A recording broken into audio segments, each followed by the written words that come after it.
আপনার সন্তানের ভবিষ্যতের কথা ভেবে কি মাটির ব্যাংকে টাকা জমাচ্ছেন? বর্তমান যুগে এটি খুব একটা বুদ্ধিমানের কাজ নয়, বরং সন্তানের নামে সরকারি সঞ্চয়পত্র কিনে রাখলে সেই টাকা বাড়বে কয়েক গুণ। কিন্তু নাবালকের নামে কি সঞ্চয়পত্র কেনা সম্ভব? হ্যাঁ, অবশ্যই। তবে আপনাকে মানতে হবে তিনটি বিশেষ নিয়ম। চলুন বিস্তারিত জানি আজকের ভিডিওতে।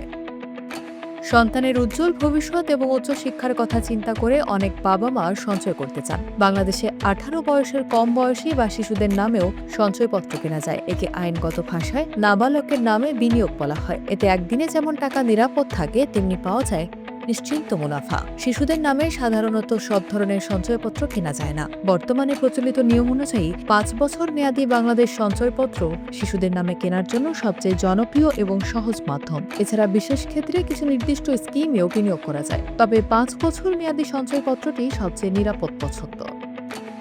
শিশুর নামে সঞ্চয়পত্র কিনতে হলে কিছু গুরুত্বপূর্ণ কাগজপত্র আগে থেকেই গুছিয়ে রাখতে হবে। প্রথমত, শিশুর ডিজিটাল জন্ম নিবন্ধন সনদের ফটোকপি লাগবে। দ্বিতীয়ত, শিশুর 2 কপি পাসপোর্ট সাইজ ছবি। যেহেতু শিশুটি নিজে স্বাক্ষর করতে পারবে না, তাই এখানে একজন আইনগত অভিভাবকের এনআইডি কার্ড, ছবি এবং টিআইএন সার্টিফিকেটের প্রয়োজন হবে। সঞ্চয়পত্র কেনার জন্য বর্তমানে ব্যাংক অ্যাকাউন্ট বাধ্যতামূলক। শিশুর নামে এবং অভিভাবকের নামে একটি যৌথ ব্যাংক অ্যাকাউন্ট থাকা সবচেয়ে ভালো। সঞ্চয়পত্রের মাসিক বা মেয়াদান্তের মুনাফা সরাসরি এই অ্যাকাউন্টে জমা হবে। মনে রাখবেন, 2 লক্ষ টাকার বেশি বিনিয়োগের ক্ষেত্রে অভিভাবকের আয়কর রিটার্ন দাখিলের প্রমাণপত্র জমা দিতে হতে পারে। অনেকের মনে প্রশ্ন থাকে, শিশুটি বড় হলে কি হবে?